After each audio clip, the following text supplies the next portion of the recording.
Okay, and now it should officially be recording. It's turned off, like everyone's cameras. And it should give you the asking if you're, like the privacy policy, basically.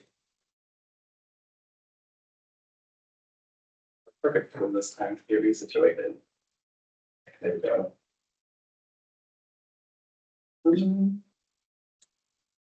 Okay. And then I also did want to say for folks in the virtual, feel free to input the questions into the chat as well. And we'll get to them as we can and keep an eye on that as well.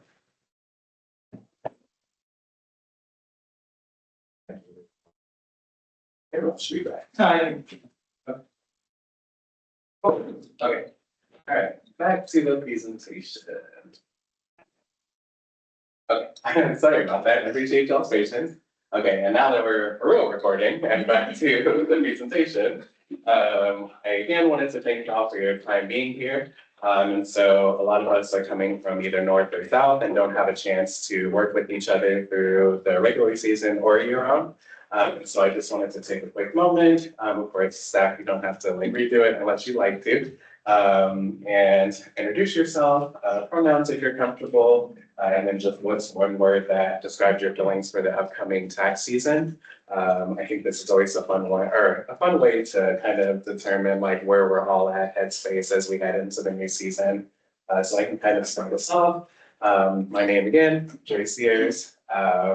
Him for pronouns, and then one word that describes my feelings is excited. I know there's a lot that's changing, but this will officially be my second tax season. Last year was my first, and so I think I kind of was in a space where I'm like, what's happening? I don't know what's going on. I'm just like, we're gonna roll with the punches and figure it out. And so I'm excited for this year to be able to put my ideas into things and be more like assertive and helpful during the tax season versus like kind of like sitting back and like just overviewing. So it's like, yay, I'm excited to be more hands-on with everyone. Yeah, and then we can rotate. It's like maybe we'll rotate around this way. So Okay, so Trisha Rattlin, I can't do one word. Thinking of a few words. So 2 words. And that's cautiously optimistic Okay.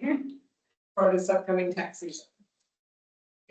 Joe Callison, she, her, and I think I share that as part of the training team, and Yeah. we've already heard a little bit about all the big changes that are coming and what hasn't happened yet, which Tricia's gonna talk a little more about. So a little apprehensive about how this is gonna all roll out, but excited.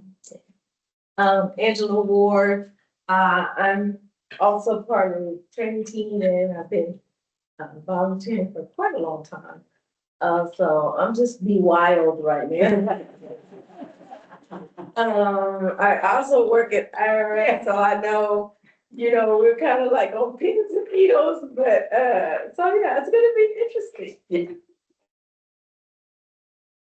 I'm Susie Wisnat and I'm she, her, and I'm excited. I've been sitting here trying to think of a different word, but I'm always excited to, new year, new things, new people to see. So it's always fun. I'm Sonia Dove. What can I say? It's, I'll take it. Johnny LeBlanc, volunteer at North. And I guess the word would be frightened. I'm Mary Ann Reed.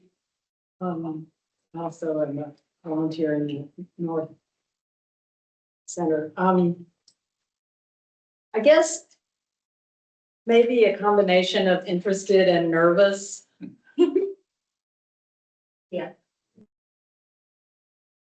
I'm Chris Bartz, and I think the word would be apprehensive.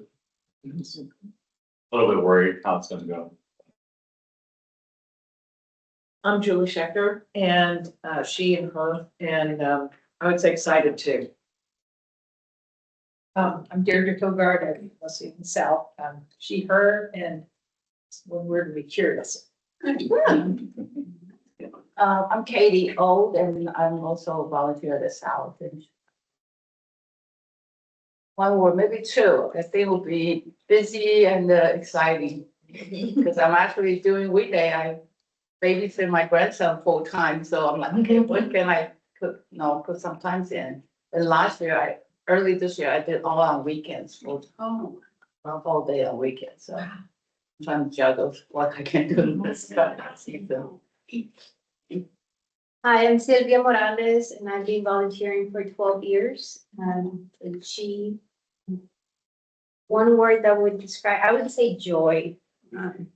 For me would be joy, but kind of mixed feelings because I'm also concerned that we might not get as many clients. So concerned and joy, helping out the ones that do come. Yeah, I'm Mike Galpin. I mostly work up south and southeast, I guess. And I guess I'm excited. Hopefully the changes will be worthwhile. I'm Catherine Cusick.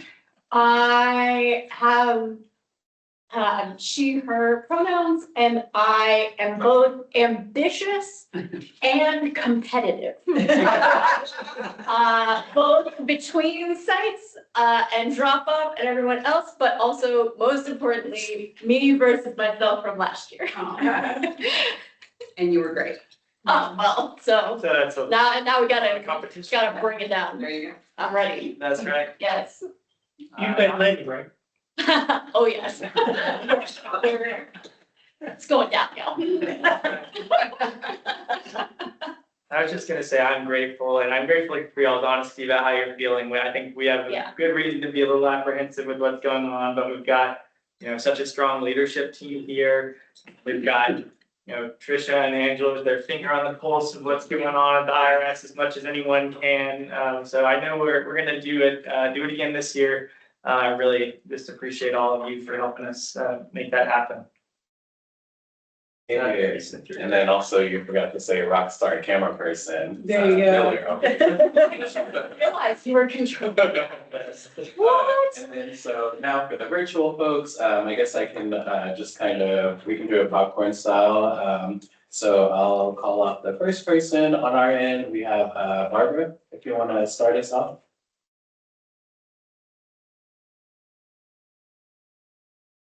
I'm trying to take myself off mute here.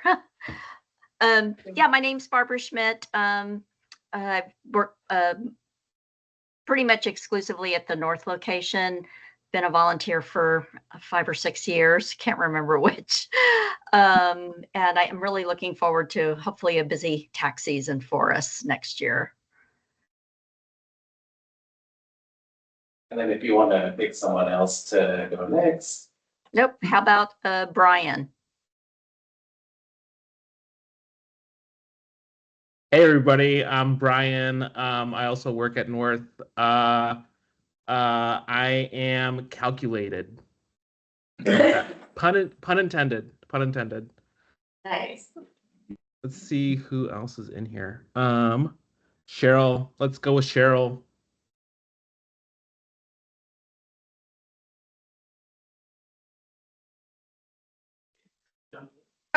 Okay, I'm unmuted. Hi, everybody. I'm Cheryl Bellison, and I took last year off, so I guess my word would be rusty, but I'm really looking forward to jumping back into it.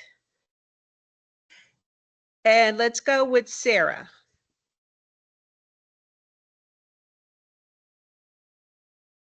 Then Sarah, we're just doing introductions. So just your name, pronouns if you're comfortable, and one word you're filling for the season.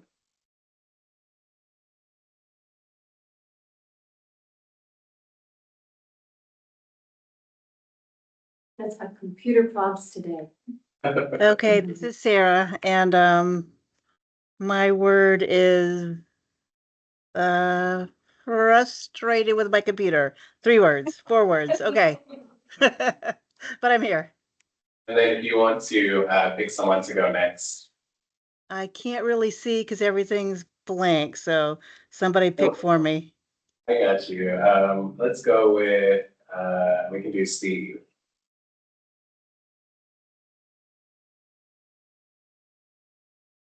my mic. Can you hear me? Yeah. Okay. Can you see me? There you go. Looks like I'm always associated with my wife, Laura, who shows up in the picture there. I would describe myself as apprehensive, just in terms of all the changes I anticipate. I usually volunteer up at Wells Branch and Round Rock, and I've been doing off season for the first time in a long time. So that's been quite an adventure for me, kind of pushing my skills a bit, but kind of looking forward to the fall season and getting my head back in the game there.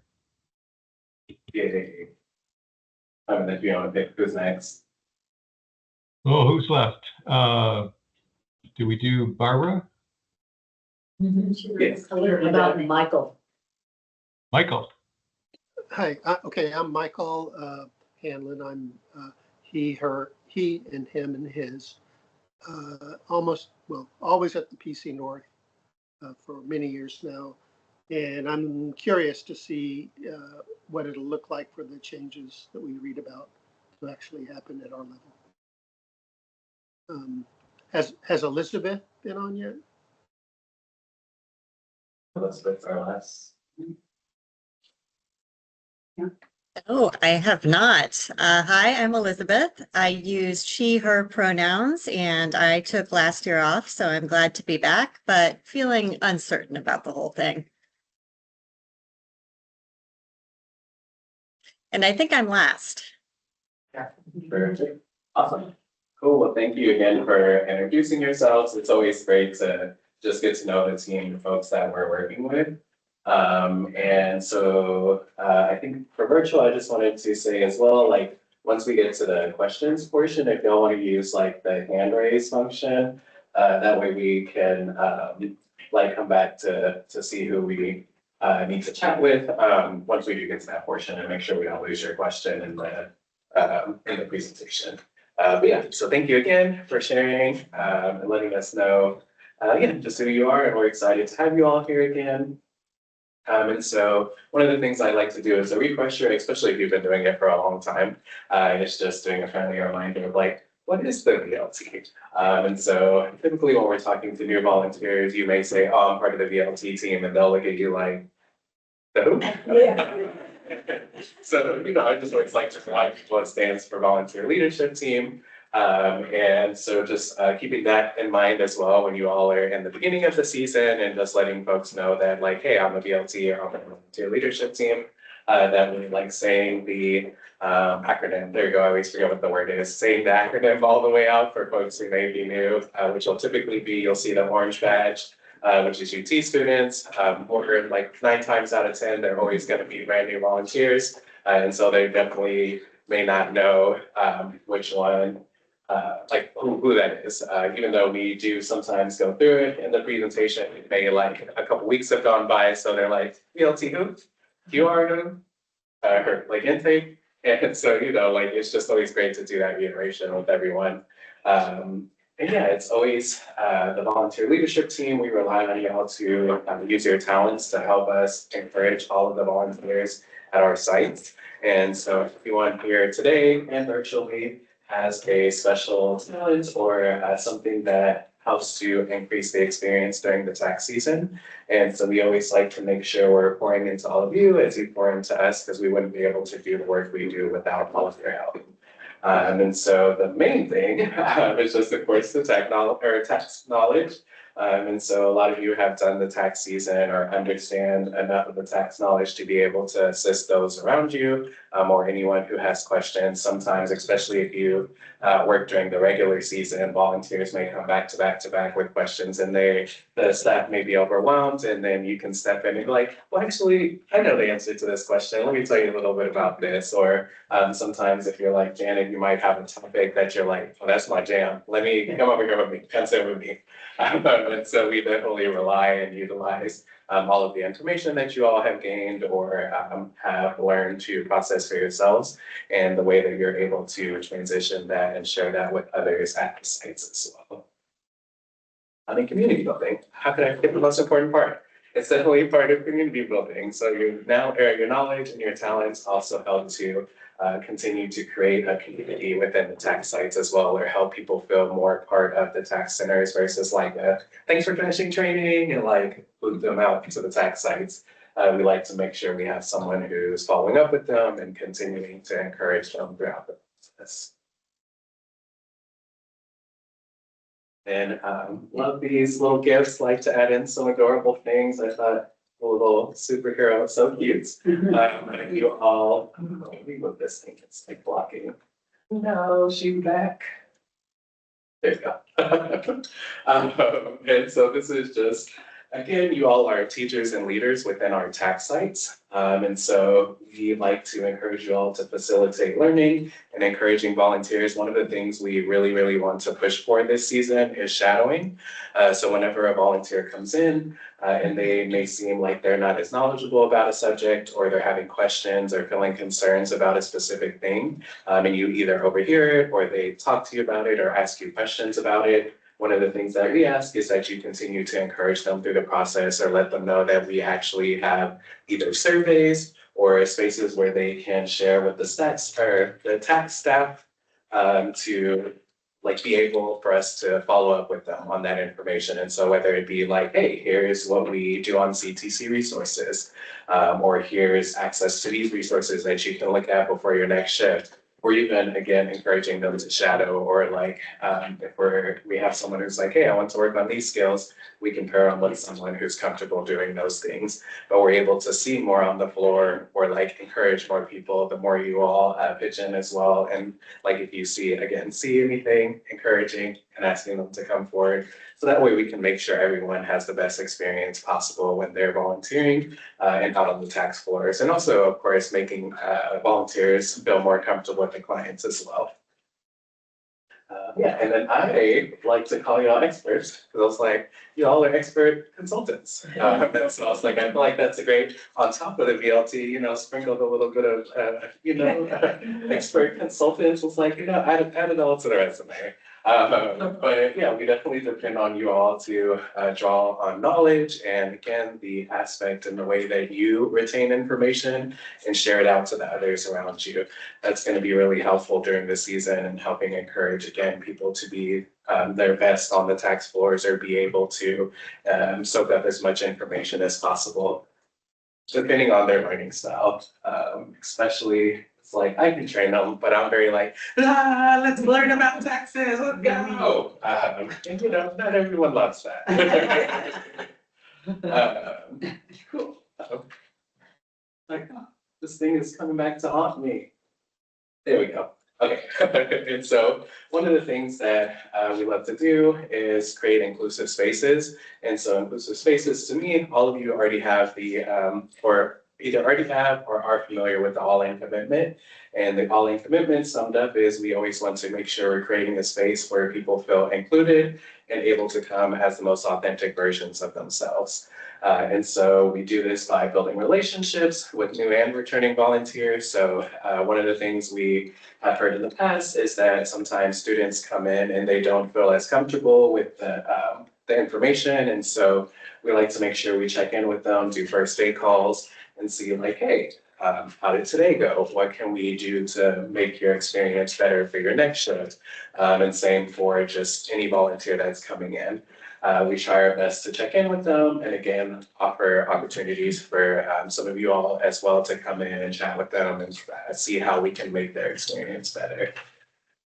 And one of those resources that we offer, again, emphasis, Trisha will talk about this later, the CTC resources. It's going to be one of those really big ones that you're going to want to keep on a save tab, or a lot of you are probably already familiar with the CTC resources. So just making sure you have that on hand and ready for that. Support and encouragement, and then also just letting us know as well. So for those of you who don't know what the VE team is, it's the Volunteer Engagement Team. So saying those acronyms out again, and that's myself, Miller, and it's like the other folks, Sochi, Austin. You'll kind of see us throughout the regular season, but if you see anyone who's doing exceptionally well, or anyone who comes in and has like just 5-star service, feel free to let us know because we want to make sure we're encouraging and following up with folks as well. We even had a UC student last year who got a Google review. And so sometimes clients will come in and they'll leave Google reviews for the Prosper Centers. So it's like, if you haven't already, maybe go check Google, you might see your name on one of those reviews. And we also send out a monthly review to our clients as well. So we'll get feedback from them throughout the season too. But this is just a helpful way to, again, make sure we're acknowledging those accomplishments and helping folks to kind of work on continuously building their skill sets throughout the season. And then so as a VLT, you'll be able to sign up for the typical shifts, so client liaison, drop off, or tax prep. And then if you have any questions about like drop off or what that looks like, just like got my bestie Catherine over here who can answer any questions and walk you through that process. It's the best team. They get to see me rolling in all season with my wagon of snacks. So if you want to, if you want to see firsthand which snacks they're coming in, that's the shift to be signed up for. Cool. And then again, just wanted to put up a photo here. You all are familiar with the all-in commitment, but I just wanted to make sure that we continue to reiterate this. Overall, tax is, of course, the most important piece, but we wouldn't be able to do this without making sure our clients feel they're most comfortable, or like that we're continuing to build a space where not only clients, but volunteers feel safe and comfortable to come in as their most authentic selves. And so yeah, just wanted to, if you don't have one already and would like to take one home with you, just let me know. We have plenty of printed out copies and I'd be happy to grab one for you. I heard a sound from Teams. I don't know if it means. Okay, sorry, y'all, 1 second. I think we gotta join something. Yes, yeah. Okay, okay, welcome in, Karen. I think we got you joined in, hopefully. There you go, perfect.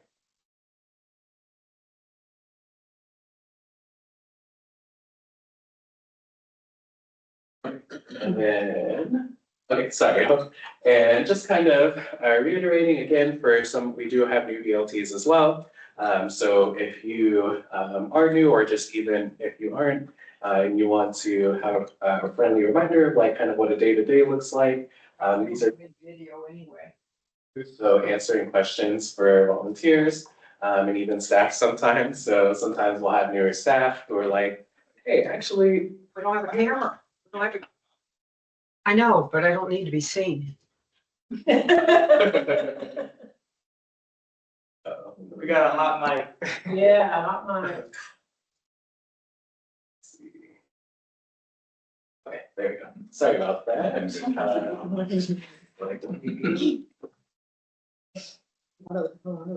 Okay, so what our regular day-to-day will look like, answering questions again from volunteers and sometimes staff, and so just being on hand to answer some of those questions. And if you don't, we also have like a weekly feedback that we send, so we would also love your feedback then. I know it can be hard sometimes when you're in the shift to like write a question down, but if you're able to like take a second to write it down and be like, hey, let's actually come back to this, something that someone might ask you that might be another question at a different tax site, and we can make sure we get it added to the FAQ or put it on a space where we can get it answered.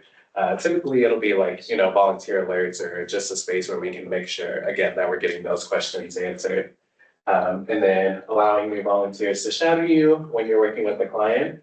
So this is going to be something that's really important as well. Just all of you are experienced volunteers, and so it gives new volunteers an experience to come in and see kind of how a day-to-day looks like, as well as like what it looks like to sit with the clients. So of course, they're going to have the moment where they're not sure what to say or kind of things like that. And so it's always great to see it in action as well. Or like sometimes you may encounter a client where you're like, I've been volunteering for 15 years and have yet to see this. Give me 1 second. And so, you know, like for them to be able to see that, they understand too that you don't have to be like super knowledgeable about these things coming in. It's just something that you can kind of learn as you go as well. Especially because a lot of the volunteers who are coming in may not have a lot of that information beforehand, or like they have finished the training but don't have a lot of the like on the ground practice as well. So yeah, just offering that opportunity and making them feel comfortable in the work that they're doing. And so another one we do is like help with orientation, or orienting, welcoming new volunteers, especially at the start of the tax season. So I'll talk about it in a second, but we have greeterships. And so this is just like, typically we ask that folks are helpful in the sense of like, hey, if you see someone like looking around and they're like, what am I doing? What's happening here? Kind of helping them figure out where to go, if a staff member is not able to. So whether it be they're looking for a restroom, or if it looks like maybe potentially a confused client who isn't sure where the front desk is or where to go, we just look to you all as well to be like, hey, let me help you figure out which direction you're going. We're just being that smiling face. And then modeling flexibility concerning your volunteer role. So just being ready to jump in to whichever role may need help at the time.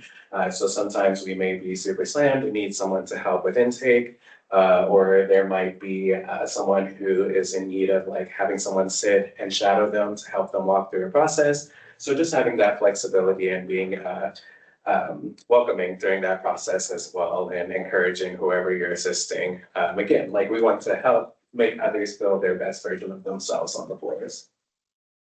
And then level up mentality.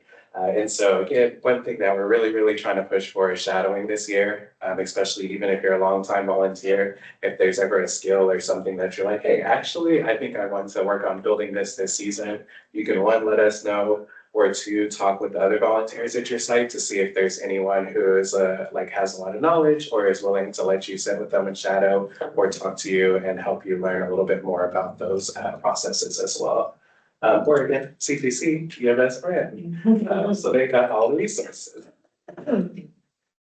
Yes, and then so some of our newer volunteers. So again, just reflecting back to the new member commitment. So what this looks like is you would take time to review and reflect. So there's only a few of you here today that would be new VLT, but basically at the end of the presentation, you would just take a little time to review the agreement, reflect back on your experience from the tax season, and just kind of from there, you can decide on like what you feel feels comfortable for your commitment level. And so we can also answer any questions you have as well on that end. But yeah, you would continue contributing your time during the season, whether it be year-round or the regular season. Any help that we can have during those times is greatly appreciated. And then anyone who wasn't able to make it this night will also have the same opportunity. So those of you watching this in the future recording, we'd still love to have you.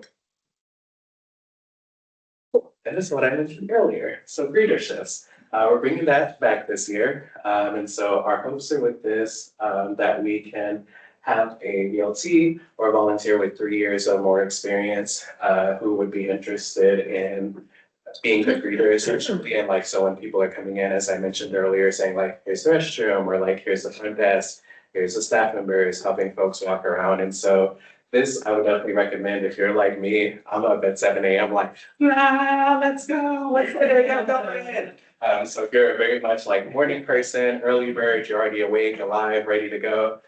This would be a good like space for that. And we do have some that go a little later into the day. So if you're more like a cruise into the afternoon person, there will also be a space for that as well. But this is just a great opportunity if you're a people person and love to meet other volunteers or other people coming into the site. This would be the space for you to get to connect and get to know them. Especially because, you know, again, sometimes they can get pretty busy at the tech center, so everyone's in and out. And it's always great to be able to put a name to the face, because sometimes you might be in an experience where you're like, I want to ask you a question, but I don't know your name, and I don't know how to initiate that question without knowing your name. And so it's a good space to be like, oh, let's get to know each other a little better. And so that's kind of like the first priority. And then the second priority for that would be if it's not as busy, we would just ask that you would help jump in as needed. So again, that could be with intake, tax prep, or just any of the other things that we're needing assistance with on the shift at that time. Yeah, and then so I'm going to pass it over to Miller, and he'll share a little bit about, we have some quality review updates this year. And so he'll just share the details about that. Sure. This is just a quick update, and I don't want you to worry too much about the details. Most of you already do a lot of quality review and That's a really important function of, your volunteer time, helping the sites run smoothly and helping us clear out that bottleneck that sometimes happens. We just decided to kind of detail our policy around quality review a little bit more so that new quality reviewers who are coming on are kind of meeting certain standards. So if you hear maybe another volunteer who mentions to you that they're interested in quality reviewing and maybe we're having some of this info could be useful, we want to make sure that volunteers don't begin quality reviewing just because they think they've been around for long enough and they're ready to start that. We're not just going to open up access to quality review training to volunteers who haven't been recommended specifically by a leadership team member. So, maybe Catherine is working with someone on her shift and she said like, that's a really awesome person who should be doing quality reviews. That's great. Maybe Janet or Letty or Gabby or another site manager will identify someone. But typically what the baseline is going to look like is that they've completed 1 year with the tax program already. They've probably given more than 75 hours of their time so that we know they're really familiar and have seen a variety of different types of returns. And of course, they'll have their advanced certification. And then again, the important point is that they've been nominated or identified by a leadership team member. And then returning volunteers, we ask that they just volunteered in the previous year or completed advanced certification. Now, if someone took a year off, like I think Elizabeth said earlier, she took a year off. I think we'd still love to have you quality reviewing, but we're just kind of detailing out what are the typical situation look like for either a new or a returning quality review volunteer. We do like to distinguish because sometimes it gets confusing. VLT and quality reviewer are not exactly the same thing. We identify quality reviewers by just their skill, their tax knowledge and their ability to fulfill that role in the tax center. And a VLT we value for a lot of reasons. Many of you are our most skilled tax preparers and quality reviewers, but we think you're even more important for your leadership and for the way that you create an inclusive, positive learning environment and again, provide leadership for other volunteers at the tax center. So there's a lot of overlap, but they're not exactly the same thing. And again, if you notice that someone else says they're interested in being a quality reviewer, I would say, okay, that's great. You should mention it to your site manager, and then they can make sure that we make a really informed call as we funnel someone into that work, because it is a really important part of the process. And when we let things get by quality review, it causes a lot of headaches for Catherine and for the team. So, any questions about that? So in the past, there was like a little test you took for QRs. There's still going to be a yearly. Yes, so we'll still have the online modules and we'll also offer in-person training. So much of that will be about the same, but we just might not offer it to someone if we don't think that they are quite ready to be a quality reviewer. Who's gonna do the QR training this year? That's a good question. Brian's gone. So Gabby and Letty are both working on it. Okay. They will both Okay. put their own spin on it. I have a question. At the tax site, I guess, people will know whether they've been approved to be quality reviewers or not. Right. And so, only those that will be looking for returns to review.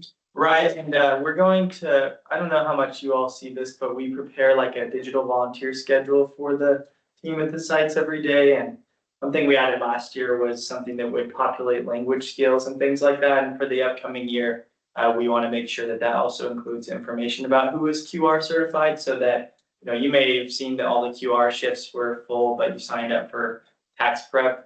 But then they'll see next to your name that they can also ask you to help with QR. So, and that's an important one too, that you don't have to be in a specific role to help out with something. You're a VLT no matter what role you're in. You may be quality reviewing, even if maybe you signed up for client liaison, but you get pulled into a quality review or something like that. So Keep you on your toes a little bit. If you're a visual person too, we're also creating stickers that will go on the badges. So you'll see like a QR sticker, intake sticker, or a Spanish sticker on volunteer badges as well. So you'll be able to easily like identify for those as well who's like any of those roles as well. Wait, this is off topic, but could you go back to the larger print on the badges? You reduced the size of the print on the badges, and it's really hard to read people's names. Yeah, I got you. Sounds good to me. Big font, big stickers. Yeah. And did anyone in the chat have any questions about the QR process? Cool. Sure. Okay, back to the slideshow. Keep y'all's patience. Cool. And then I was about to say the fun part. So I will pass it on to Catherine and Tricia now. And they'll share tax law updates and season updates with you all. Okay. Are you, am I gonna do the slides or are you? Either or, whichever you prefer. It's like I got. You'll need to have to get me over to the resource page. Okay. Let's do that sort of thing. All right. So we have a new acronym. Yeah. I've also heard it as OB3. Oh, okay. The one big beautiful bill, and then you don't have to keep saying that. So I've been calling it OB3 with some of you. OBVA, OB3. So, yeah, I started off this summer thinking that I was just gonna be doing my usual suspect updates until July 4th of 2025. When the one big beautiful bill act was signed. So now we have a new acronym. This is a massive, massive tax bill. And what I'm gonna do tonight is I'm just gonna hit the high points of what's in that bill on the 1040 side of this bill. There's a whole other part of this bill that deals with businesses and estates and all that stuff, but I'm just gonna talk about the 1040 side, and I'm not even gonna talk about all of the stuff for the 1040. I'm gonna hit the high points, the things that I think are maybe interesting to y'all personally, and definitely the ones that I think that are going to be impacting us in the VITA program. IRS is uncharacteristically, yeah, right, that word. Quiet this time of year. Normally this time of year, I'm getting 4 or 5 draft tax forms every day. They have posted one draft since June 10th, and that was the 8812 last week. Nothing else. No drafts of the 1040, no drafts of anything is coming out. Because the process that's going to happen is they're going to have to decide how these tax law changes are going to show up on the 1040. Where are they going to be on the 1040? Are they going to put it on a schedule? Are they going to put it on the 1040? How they're going to get all this stuff onto the 1040. Then after that determination's made, then it goes to the programmers to program that and get that set up in the software. So I'm sure that they are scrambling up there at IRS to try to figure out how this is all going to happen. And we are still, what I'm going to talk about this evening, this is the tax law that we've pulled out of the bill itself, or we've gone to other companies and organizations where they've created a summary of the bill and we're pulling that information in. We have not gotten any guidance from IRS yet on any of this stuff, nor have we gotten any guidance from SPEC, and those are the people that manage the VITA program within IRS. Nothing. Everybody's quiet. It's all it's all quiet up there right now. So what I'm going to go over is just the basic tax law, what the basic tax law is. I've broken it down into 3 different categories. And so I'll go through those 3 categories. And then on the resource page, we are creating a document that's going to have all the tax law changes Fourth one down, tax law changes from the one big beautiful bill active July 2025. This is an ongoing document where there's going to be more detail than what I'm going to give you tonight. As we find out more information, we're going to be adding it to this document. So it's really very fluid right now. As we find out more information or more details or get more specifics, we can go back to the thing. We were talking about this at South and around, and I said, you know, unless there are updates, the IRS do very good. And somebody said, oh, there's a summary on there of the bill change. That's Trisha, pulling from every resource. This document, Dan is the owner of this document, but it's very much we had an offline document where we were both going in there as we found something out. We'd add something in it. And so she's finally got this on the resource page where, as we find out information, we are getting it on this document. It is much more detailed than what I'm going to go over tonight for y'all. Okay, there are three categories that I'm going to go over tonight. The first category are the tax law changes that go into effect for 2025, and they're permanent. These are permanent tax law changes for 2025. Then the second category are temporary changes, temporary tax laws that run from 25 through 28. And they start in 25. And then the third category I'm going to go through tonight is the tax law changes that don't go into effect until 26. So this is just a heads up for those. We don't have to worry about them this year. We all have to worry about them next year. So we're going to do, I wanted to give y'all a heads up on these are coming down the road. So the standard deduction, they, if y'all remember, I don't know if y'all remember or not, but the Tax Cuts and Jobs Act back in 2017 increased the standard deduction significantly and did away with the personal exemption amount. They've made that permanent now. So that standard deduction increase is a permanent thing, and they've eliminated the personal exemption amount. Now they're still going to have the qualifying relative income limit, which used to be the personal exemption amount. They're still going to have that every year. So that's going to go up. But just to give you an idea, the single standard deduction for 25 is $15,750. That's the single. And so then, of course, married filing jointly is $31,500. That's under 65.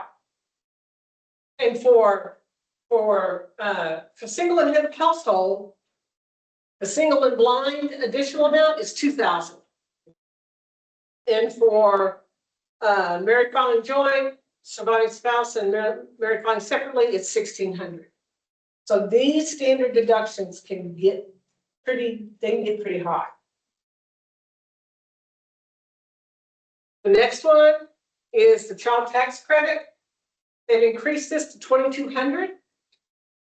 $1,700 of it is refundable. Big change here is the primary taxpayer must have a Social Security number. So before it was just the kid had to have an SSN. Now, and the way the law is written is it says the primary taxpayer.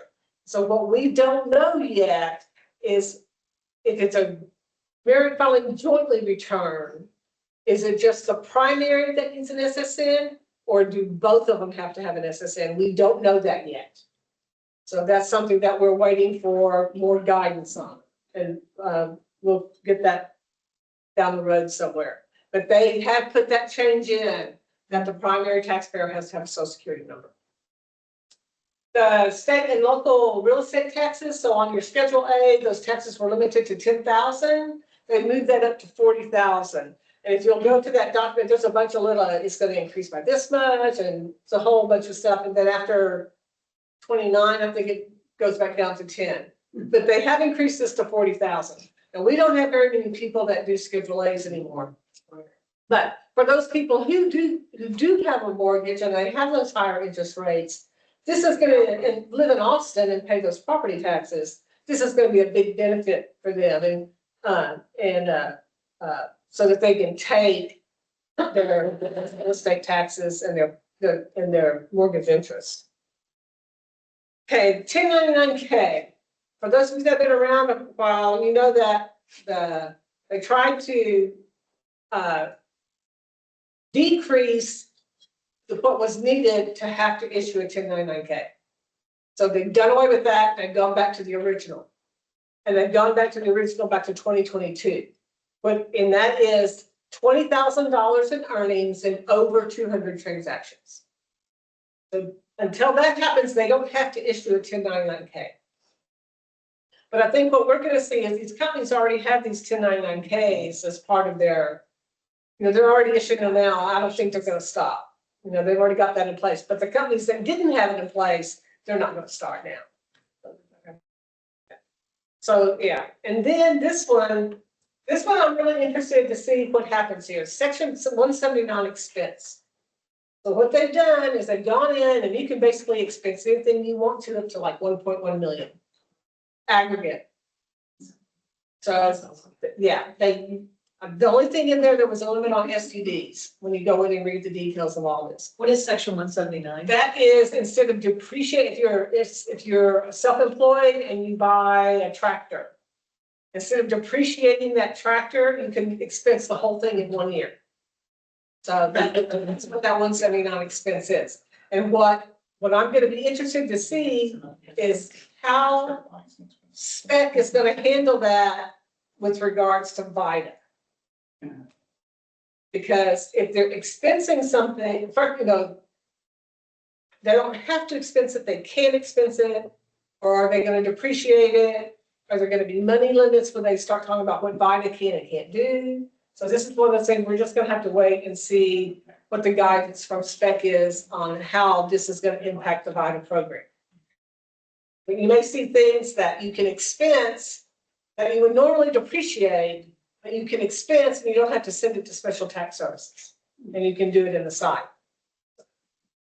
And then 529 plans, they changed the 529 plans. These are the education where you can take money out for your education. What they've done is if you have a 529 plan, you can now take a distribution for K through 12. So yeah, we'll just leave it right there. They have also expanded the expenses that you can use that distribution for. I have not seen a list of what that expansion is yet. So that's coming down the road somewhere. And then the last one for this upcoming year are the Trump savings accounts. There's a lot IRS is going to have to do and a lot of guidance they're going to have to give for us to figure out how this is all going to work. What we have are the basics of what these accounts are going to do. So these are for children born in 2025 through 2028. The kids born within those 3 years. The parents have to opt in. This is not an automatic thing. Parents have to opt in. So there's going to be a form that they're going to have to fill out and send into the Internal Revenue Service saying, I'm opting my child into this program. And so once they're opted into the program, then there's going to be an initial deposit of $1,000 from the federal government into this account for this child. And then after that, the parents, the grandparents, great aunts and employers can contribute to these accounts for these children. There's a limit of $5,000 a year. But and then this can go on until the kid hits 18. And then at 18, there are a bunch of choices. They can take some distributions out penalty free, use it for some specific items. They don't have to do that. They can convert it to an adult IRA. And a whole lot of things go on with that. But what we don't know are the logistics of how these accounts are going to be established. That's what we don't know. We know how to get this done. And so then that's something that's going to have to come from IRS. Because they're the ones that are going to have to establish the account and issue them. Because, yeah, so we don't know the logistics yet on these. So these are the ones that we're going to have to deal with this year, this upcoming year. The first, yeah, the next ones are also too, but these are the ones that, are the permanent ones that go into effect for 2025 with no end date. The next category, these are the temporary ones. These start with 2025 and they go through 2028. Yeah, okay. So let's start off with the additional deduction of $6,000 for people over 65. Sometimes it's good to be old. So just to give you an idea of how this can impact our client. If you take a single person who's over 65, they get their standard deduction of $15,750. They get the additional $2,000 for being over 65. And then they're going to get this additional $6,000 for being over 65, which is going to take their standard deduction up to $23,750. So I think we're going to see this $6,000 impact a lot of our clients. Now, one thing is does start phasing out at $75K. That's when it starts phasing out. Also, and this is a theme that you're going to see through a lot of the tax law changes. Have to have a social security number, and married filing separately do not qualify. And that's kind of like, no, it's not like just copy paste, copy paste, copy paste. Did you get 6,000 for each, like a married filing jointly? They get 12. They get 12. If they're both over 65, again, they get 12. It's per person. So this could be a big impact on our clients. I can see this really being a major impact on our clients. We're going to have people who don't have taxable income that have in the past, but aren't going to have taxable income. So, okay, no tax on tips. I haven't, anyway, so no tax on tips.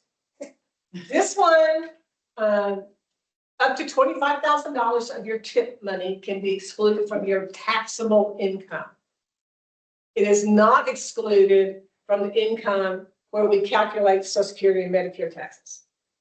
It's not excluded from that income. It's only excluded from your taxable income.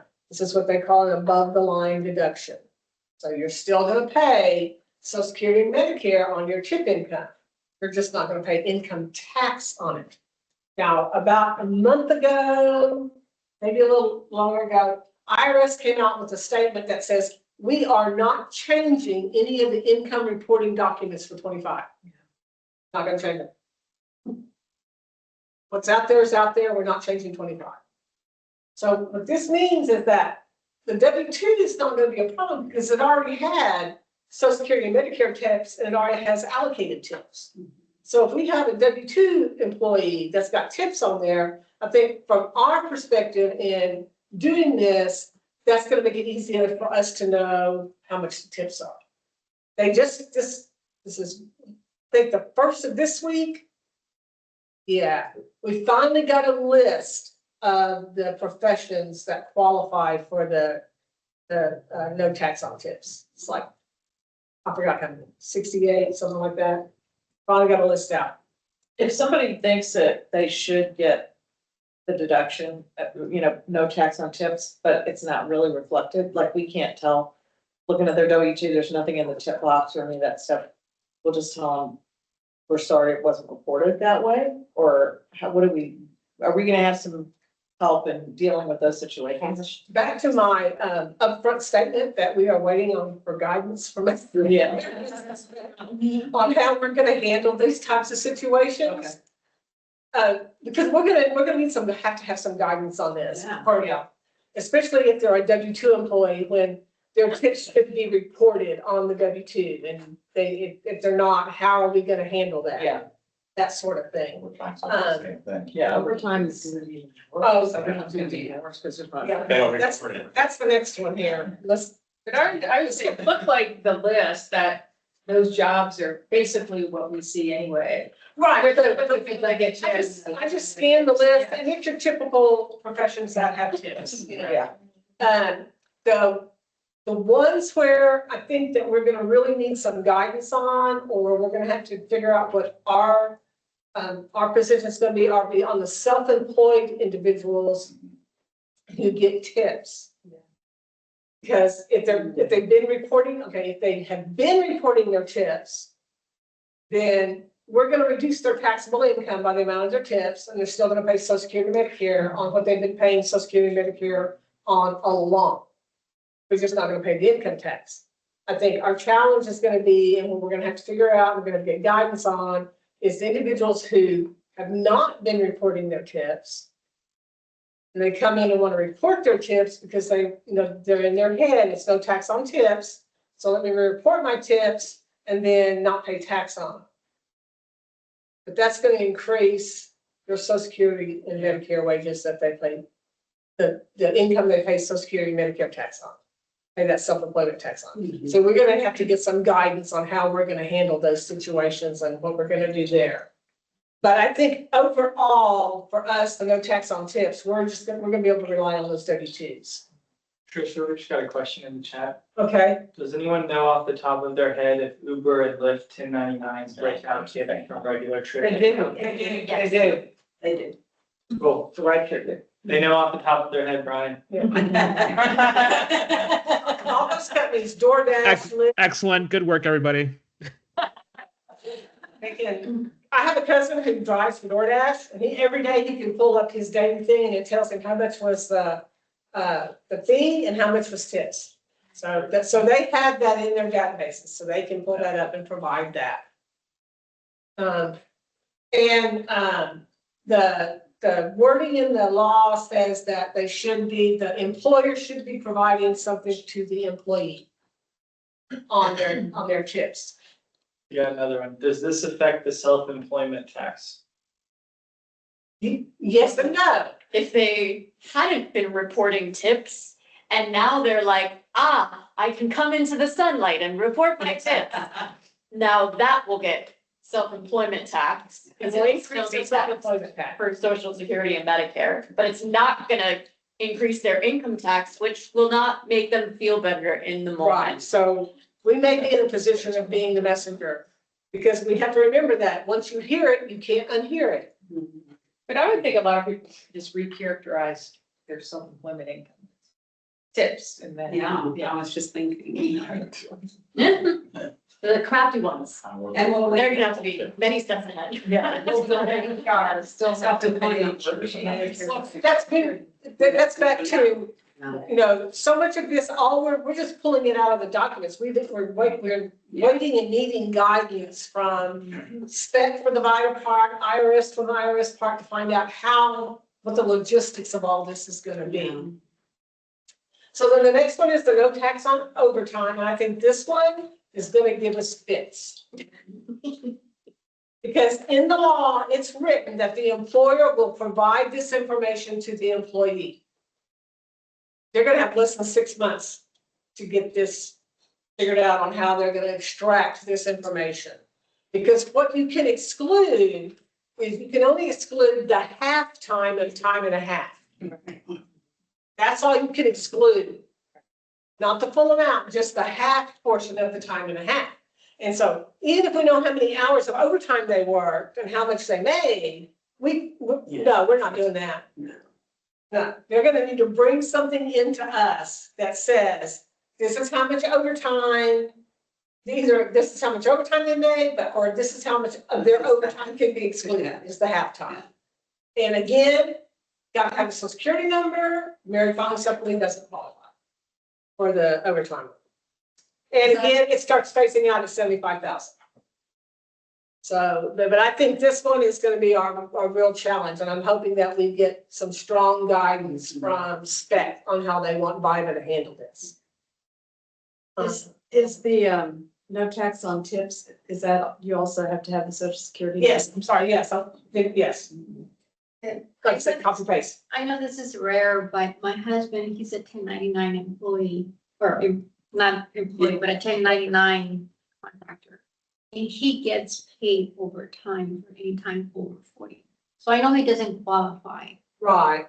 But I'm wondering if you still need to put something out there. Something like that. Because I know it's not an exception. Yeah, it's gotta be like the federal labor law. There's a specific Right, but just to have it. Do they have to get W-2? Yes. Yeah, they're gonna have to be an employee and not contract to qualify to split overtime.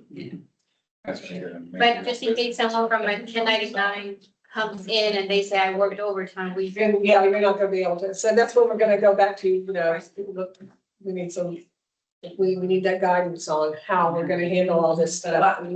My main question would be, are you really, are you really a contractor if they have a 40-hour clock on you and you can earn OT? Does the company have him miss, what's the word? It's classified. Form SS8, friend. That's not misclassification. If that company, and I think they have a policy, they hire them as contractors, and if they meet certain criteria, then they make them. Employees. Yeah, because at least I know the time on a contract. Yeah. Anyway. Okay, the last one in this section is the auto loan interest. So not many of our clients buy new cars. I mean, that's not our demographic, but if we have someone come in who's bought a new car, to get this, the final assembly of the car has to occur in the United States. So they can get the parts from anywhere, but they gotta put it together here. It's a $10,000 limit, and also to take this, they're gonna have to bring in the VIN of the vehicle. Because if you type that VIN in, it will tell you where it was assembled. That VIN number is gonna have to go on the tax return. This is how IRS is gonna verify that it qualifies. And it has to be a new car or it can be a New car. New. There's some wording in there about refinancing and stuff like that, but the original wording is a new car. You can't buy a used car? Yeah. New car, final assembly in the United States. But as we get more detail, we'll be able to flesh that out. You never Itemized deduction? It's not. Is it itemized thing or? No, it's an above the line. It's 10,000. It's an adjustment to taxable income, due to your taxable income. Yeah. The overtime, is that twice if it's married filing? Jointly, like 12.5? 12.5 for overtime, is that only per person? Per person. So married filing jointly, one could take 12.5 and the other could take 12.5. Can it be a combination like 19 and 7, No. Well, it comes down to, I don't know how they're gonna handle it on the tax return. That's what I don't know. So, and for the overtime, you're supposed to bring something in from your employer, so I would say, no, you wouldn't be able to do that. It would be a 12.5 limit per person, so. Yeah. But that goes back to, I don't know. We really like a spouse in the tax code. So, I know, we have to wait and see how they're gonna handle this on the tax return, what the entries are gonna be. For example, on the tips, that's an election, you don't have to take that. These are elections, you don't have to take these adjustments if you don't wanna take them, they're not required to take. And so we're gonna have to look at, especially on the tips and the overtime, excluding that from your income is gonna affect your earned income tax credit. Other than your income tax, it can affect your earned income credit. So it's just kind of like, I'm really hoping that somebody gets it all together here pretty quick and we start getting some guidance on these things. So yeah, okay. Now, the next one, these are the ones that we don't have to worry about till next year. Yeah, a couple of these, well, one of these, I think is, yeah, these is, but child independent care, the percentage that is gonna go to 50% of expenses next year. So that. Rather than a flat amount, you mean? Well, no, the child independent care is a percentage of the expenses. Yeah, so it's a percentage, so that percentage is gonna go up to 50% of expenses. There's still an upper limit? I don't know yet. Yeah, it's still the 3,000 and the 6,000. That's Okay, not. that's the upper limit. Yeah, still, the expenses didn't increase, but the percentage of those expenses is gonna increase.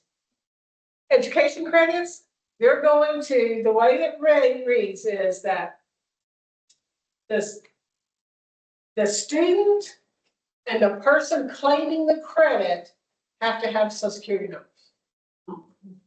So that's back to the child tax credit. We don't know if, because if you tell me the person claiming the credit, that's the primary.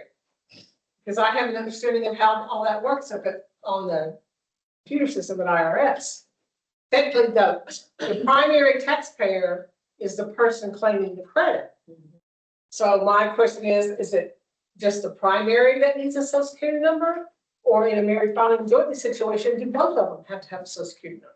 So we don't have that information yet. And in addition to that, they're going to require an EIN for the schools now. Which we have anyway, but apparently some people don't, so they put that in there, you can tell them. Okay, charitable contributions, these are cash contributions. This is going to change next year. So there's going to be an above the line deduction to income up to $1,000 for cash contributions. But what they're putting in also is a 5% floor. So it's going to work like the medical expenses. So 5% above your AGI. So anything above 5% of your AGI, then you can take as a deduction for charitable up to $1,000. And they're going to put that 5% on the Schedule A also. So it's for itemizers and non-itemizers. And this is for cash contributions, not this. It's just cash, just the cash contributions. That goes into effect next year. Mortgage insurance premiums, anybody remember when we got to do that? They're coming back permanently. So this will help our Schedule A people. Educator expenses. Okay, so what they're doing for educator expenses is they're going to allow them to be an itemized expense. So you can put your educator expenses on your Schedule A and there's no limit to how much you can take. So if you can file a Schedule A, this is going to help those individuals. If you're not an itemizer, it's going back to $250. Because God forbid. This just about tells me the first time I heard all these. I'm sorry. This is our second time to hear. I was a teacher, you know, and you take a lot of money out here. The other question? Yeah, Brian asked, for charitable contributions, do you need a receipt or will testimony suffice? For VITA, testimony, we've been able to do testimony for some time now. So, but it's then the cautionary statement to the client. I don't have to see your receipts, but you need to have something in case IRS wants to see your receipts. And I don't see that changing. Okay. Premium tax credit. Starting in 2026, the repayment cap is eliminated. So that cap on repaying the premium tax credit that we had based on your filing status goes away. There's not going to be a limit on how much you may or may not have to repay. That goes away next year. So at least we have a year to talk with our clients about what we're doing to Insure Central Texas, and we're enrolling people, having conversations with them about if anything changes. You know, anything changes, get back in touch with us so that we can look at this again to make sure you're not in a position of having to repay a lot of that premium tax credit. So it's not just the limit that goes away. Like it's that cliff comes back, right, at 400%. No. It goes from they paid something to they paid nothing. So this is when they do the recap, the reconciliation, and you have to pay back some of your premium tax credit. Yeah, I know, there was a limit. There's a limit, that limit goes away. Right, but that's if you're below 400% of the poverty line, that limit was in effect. Mm-hmm. But if you were just over 400%. You already had to repay. No, you didn't have to repay the whole thing though. You just still, yeah. well, you didn't have a limit, but there was still, some premium tax credit. Mm-hmm. Before, a couple of years ago, before COVID, at 400%, it went from, you got something to nothing. Right. Like $1 over to zero. Right. And that's coming back. Yeah. Yeah. That's good. Yes. On to happier things. The retirement contribution credit, your savers credit, that's calculated on the first 2,000 that's contributed to the retirement plan. That's going to be increased to 2,100. And the wording says that in years after 26, it's going to be adjusted for inflation. So we may see that go up over the years, and that'll be helpful to a lot of our people. Casualty losses, it still has to be a declared disaster area. But what they're doing is they're adding a state declared disaster area to that. So it can be a federal declared disaster area or a state declared disaster area. And it's still a Schedule A expense, but they have expanded that a little bit, but it still has to be a declared disaster area. So is there like a number you have to get at the federal? No, it's a Schedule A. It's no. It's up, well, I think it's more than, I think it's 10% of your AGI. No, but to know that you are in a disaster area, Okay, there's like a right. a page you go to that says, okay, yeah, you're in this disaster area, this is your disaster. No. So I don't know how the state, if it's a state declared disaster area, not federal, I don't know how there's got to be a process in place where the state lets you know. And that's usually, for federal, it's based on a zip code. And I expect that that's the way they'll do it for state, is the state will report to the federal that these were the declared disaster zones in this state for this incident, and these are the zip codes that were included here. A question from Elizabeth Schwartz. Okay. So if people qualify for ACA insurance by estimating that they would make more than the FPL, but end up making less, will they be charged for unsubsidized premiums? If so, wow. No, there's a checkbox that says, I thought I was gonna make more and I didn't, so leave me alone. Okay. Oh, yeah. The next one is the 1099. Okay, so the current income requirement for issuing a 1099 is $600. In 26, they're gonna bump that up to $2,000. So they don't have to issue it, you're not required to issue a 1099 until you pay someone $2,000. And in the wording on the law, it says, and this will be adjusted for inflation in subsequent years. That will help my self-employed people a lot, because they won't have to issue those 1099s until they pay someone $2,000. Okay, here we go. Questions on any of this? So it's going. You mentioned for the first two credits that you have to have a social security number. Is that true for the rest of them as well? Pretty much. Okay. Most of them, when I go back. Like the retirement credit or? Yeah, well, no, the ones for 26, I'm not sure about those. Okay. Because that's very, we don't, and to be honest, I really didn't go looking very closely for those because I have another 2 pages for this year. Yeah. And so, how are we doing on time? 7:26. What time am I supposed to be done? How long? Catherine? I can make this. Okay. So I can get it done. just a little bit about some of the training challenges we're going to have this year. Is that the training documents, the training materials are released the second week of October, which means they've got about another week before they have to finalize their training documents, because they have to send them to OPM for approval, and that's a 30-day process. And then middle of October, they send them for printing. So my concern is that our 4012s and our test won't have any of the new tax laws in them. And we will get a 4012A in January with the new stuff in it. But that being in place, if it's not on the test, we don't have a way to demonstrate that in the training course. So we're not going to be able to show you how to enter this into the software, because one, I doubt taxpayer is gonna have it ready to go in the middle of November. When we get the practice lab up. I just don't see, if we don't have draft forms from IRS on anything by then taxpayer can't write software based on what they think, what IRS is gonna be doing on where these things are gonna show up on a tax return.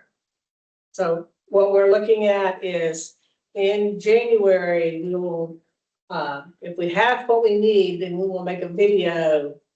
That's just a video showing how to do the data, the down and dirty YouTube video on, here's how you handle no tax on tips. Here's on the site in the software, here's how you handle overtime and how you do the data entry on those different topics that are new this year that are not part of our software. So, I'm hoping, that's where I'm going consciously optimistic. I'm hoping that we have some of this in place when we get training documents, but I don't think they're gonna be able to get it done that quickly. I think we're gonna be looking at videos that we're gonna be making in January for y'all to look at either your first day on your first shift, you go in, we'll have a list of videos on this is how you do this different things, or this is where these videos are that show you how to do this entry. So you can either look at it now or you can wait till you get it and then go look at it to see how to do it. However way you want to do that, we're kind of figuring this out as we go on how we want to handle that stuff for our training.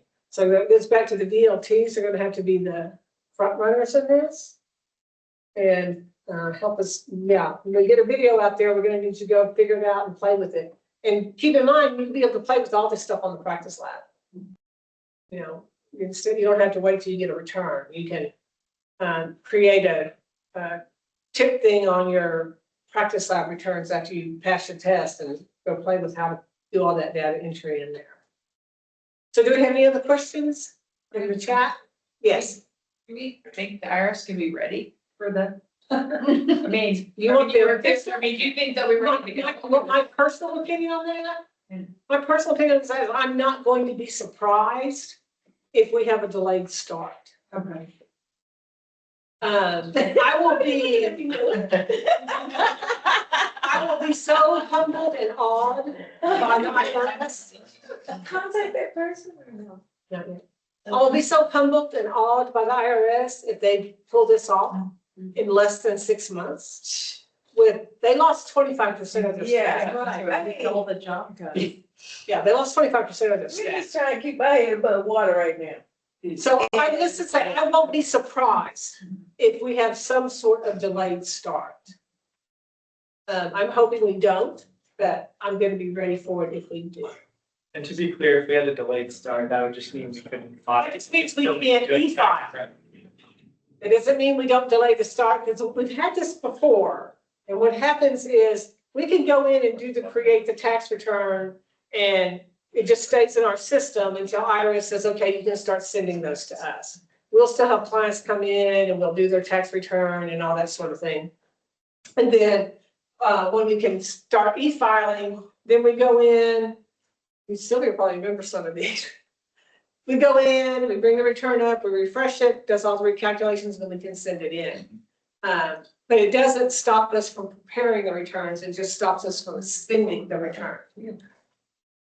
For the social security number, at least if one of the parents have social security number will work. They just have to be the primary. On which one? On the credit, for the child tax credit. Child tax credit? So that's the way it sounded to me, but then, yeah, it's kind of like when you dive deeper into some of the wording, you're going, okay. I mean, based on like the taxpayer social security number, or, and I'm reading from the actual bill, in the case of a joint return, the social security number of at least one spouse. Let's just type in at least, it doesn't have to be the primary. At least one, so that's good, non-tax credit. Because otherwise we'd have to think about who should be the primary. Exactly. And so that's what it's about the child tax credit, where we're gonna be the messenger this year. Because last year, it was only the child that needed an assistant. So you're gonna have people coming in thinking they're gonna get that child tax credit when they have ITINs and they're not getting it. Do we expect more people, or less, probably a lot less people who have I-10s. Like last year, I felt like we didn't get any. I don't know what the numbers are for VITA. I know that in special tax services, our I-10 clients are really down. Yeah, and this year may be even worse. I mean, so people are afraid that their information is going to be shared. So yeah, I don't know what the numbers were for VITA this year, if they had a decrease in that. I can tell you Janet was busy with I-10 applications.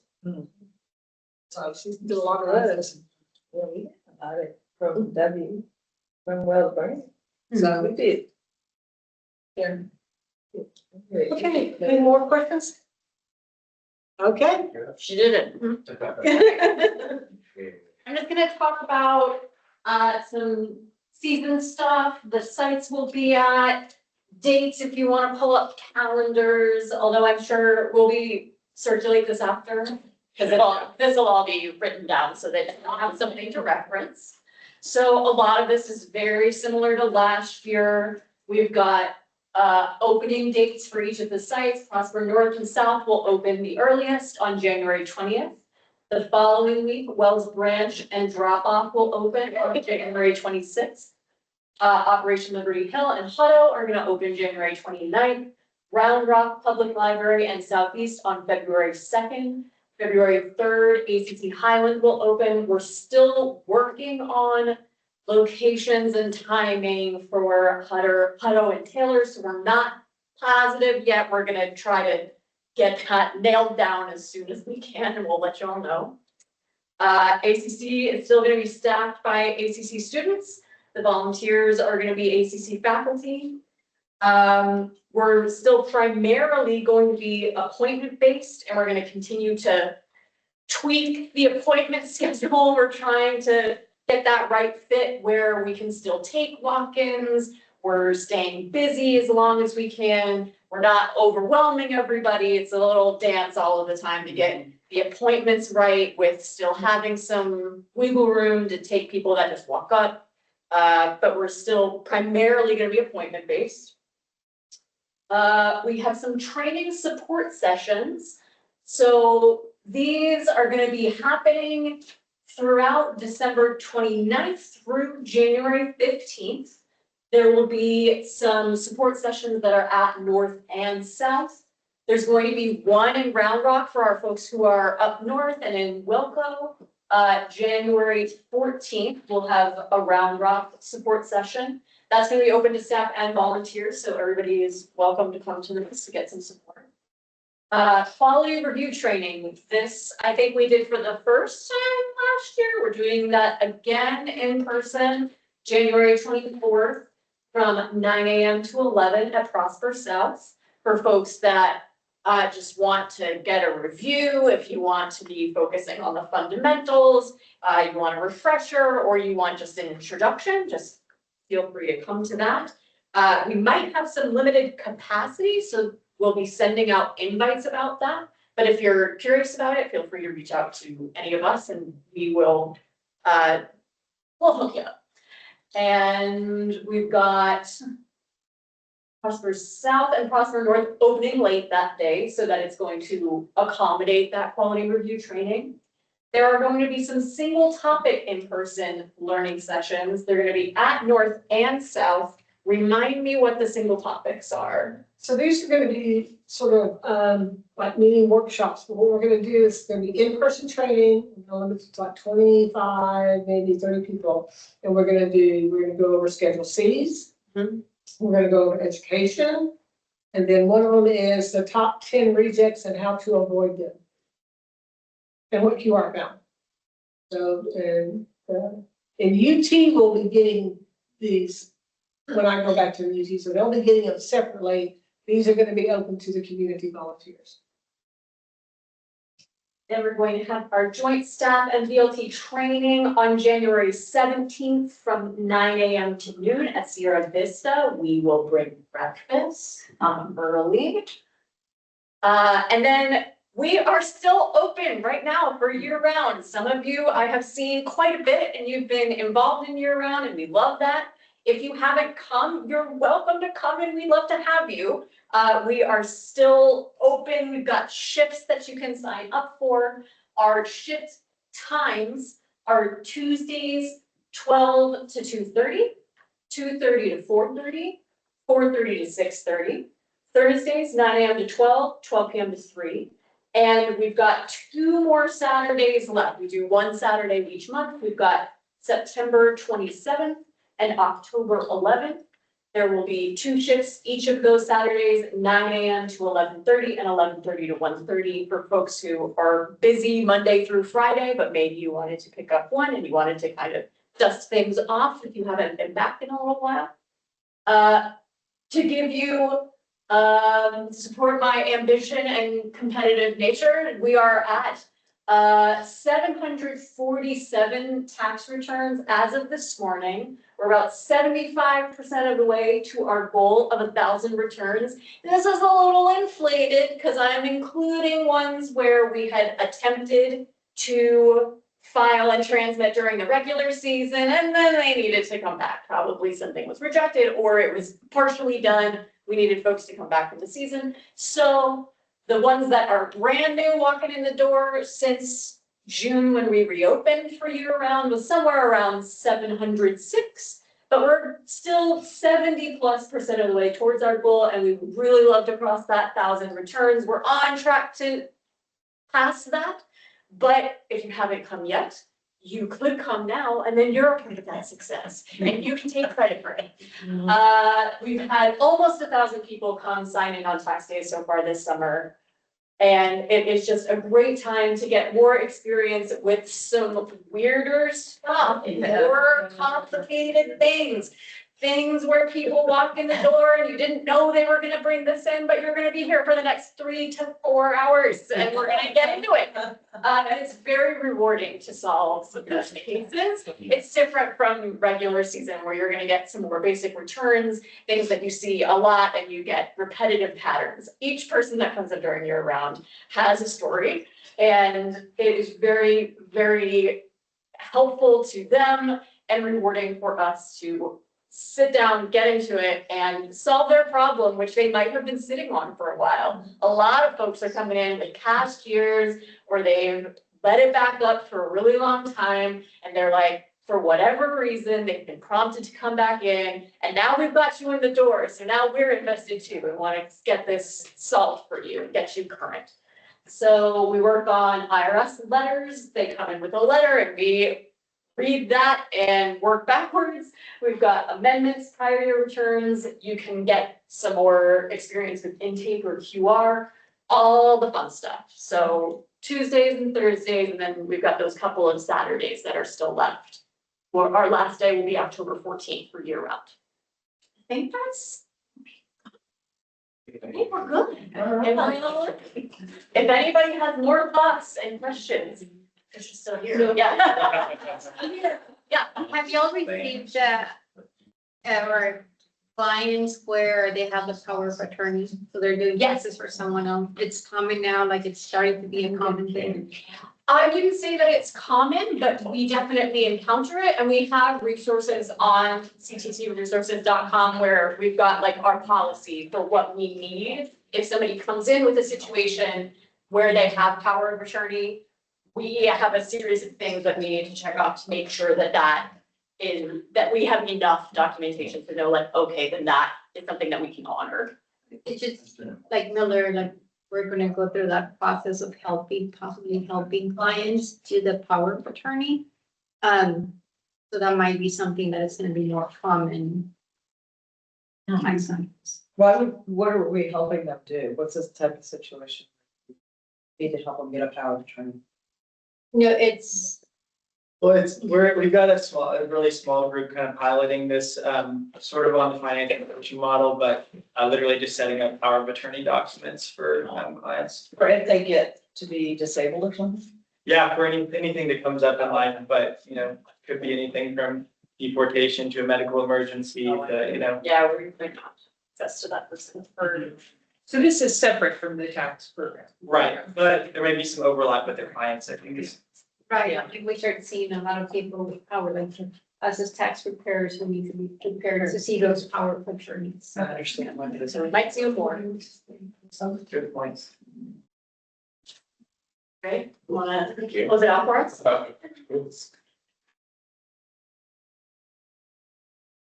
Awesome. So I think the main takeaway, lots of changes happening. And I just always like to remind folks that just the interactions that we make at the centers are going to be core memories for people. So if you ever have questions or you want just more information or anything, just always being open or like welcoming to folks, and we're the same with you all. So if you have have any questions or need to make any recommendations, fill out those surveys that we send out, just getting feedback, and then again, modeling the wanting to continue to grow your skill set, because that way we can make sure too everyone's learning to their full capacity, and we don't have y'all like sitting and kind of doing repetitive task, and keep it fun for you and like challenging yourself all the time. But yeah, I think that is all I have. No other to on there. I would just say, for anyone who's newly joining the VLT in person or online, I know that Dre will make sure you have the VLT commitment so you can sign that and join us for more fun meetings like this. And we really appreciate y'all so much. I want to say thanks to Dre for making this happen. He's right here on the move. Diana, he's a little bit sick too, so appreciate you, and thanks for Trish and Kathy. Of course. Good. And then the last thing I have, so we'll send out an invitation probably sometime next month, but we're in the process of preparing the tax hub kickoff. So that will take place sometime in November. What? So the tax hub kickoff. Oh, in November. okay, I always like going to that. Yeah.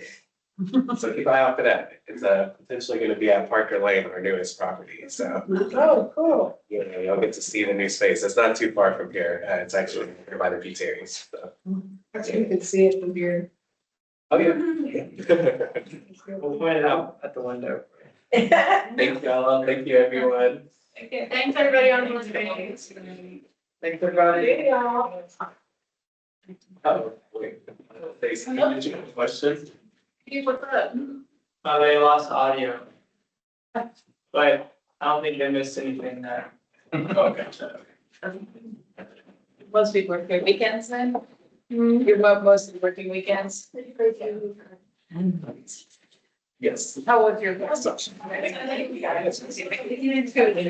Oh, we moved. I was busy. Oh, no, good. And I didn't find out those all when you were starting. So they have to live in the TV. But. It was needed.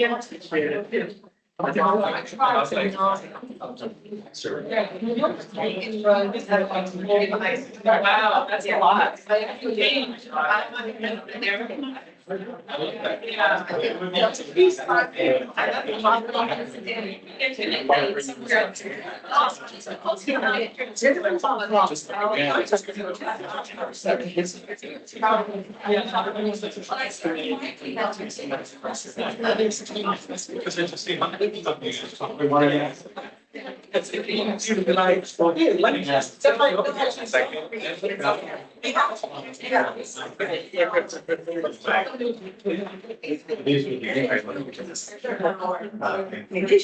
be